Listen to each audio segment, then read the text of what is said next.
Icon star Allu Arjun కథానాయకుడిగా నటించిన పుష్ప 2 చిత్రం సంచలన రికార్డులు సాధిస్తూ ప్రపంచవ్యాప్తంగా దూసుకుపోతోంది. ఈ సినిమా ఇప్పటికే 1700 కోట్ల గ్రాస్ ను రాబట్టింది.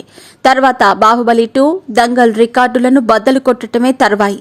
బాహుబలి 2 1850 కోట్ల వరకు రాబట్టగా, దంగల్ సినిమా చైనాలో వచ్చిన కలెక్షన్లను కలిపి 2000 కోట్లు రాబట్టింది. కొత్త సంవత్సరంతో పాటు సంక్రాంతి సెలవులు కూడా ఉండటంతో అవలీలగా ఈ రెండు సినిమాల రికార్డులను మరో 10 కోట్లకు మించి వచ్చే అవకాశం లేదు.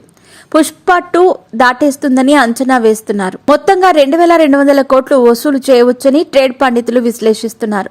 అయితే ఈ సినిమా ఎన్టీఆర్, రామ్ చరణ్ నటించిన RRR సినిమా రికార్డును మాత్రం టచ్ కూడా చేయలేకపోయింది. రెండు తెలుగు రాష్ట్రాల్లో RRR సినిమా 770 కోట్లకు పైగా షేర్ కలెక్షన్లను రాబట్టి సంచలనం సృష్టించింది. కల్కి, సలార్ చిత్రాలు కూడా ఈ రికార్డును అందుకోలేకపోయాయి. దేవరా సైతం అందుకోలేదు. ఏపీ, తెలంగాణలో పుష్ప 2కు 210 కోట్ల షేర్ వచ్చింది. రాబోయే కలెక్షన్లు కలుపుకున్నా మరో 10 కోట్లకు మించి రావని భావిస్తున్నారు. అంటే RRR చిత్రానికి 50 కోట్ల దూరంలోనే ఆగిపోయే అవకాశం కనబడుతోంది.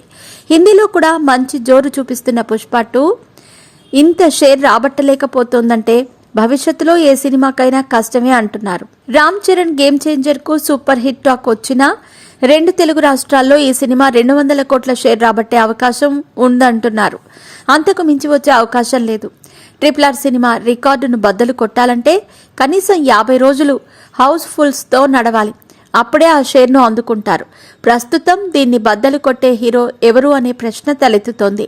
రాజమౌళి, మహేష్ బాబు కాంబోలో వస్తున్న సినిమాకు అవకాశం ఉందంటున్నారు. అలాగే పవన్ కళ్యాణ్, హరిహర వీరమల్లు కానీ, ఓజీకి కానీ అవకాశం ఉండొచ్చంటున్నారు. అంతకుమించి RRR షేర్ను మరే హీరో కానీ, సినిమా కానీ అందుకునే అవకాశం లేదని ట్రేడ్ పండితులు విశ్లేషిస్తున్నారు.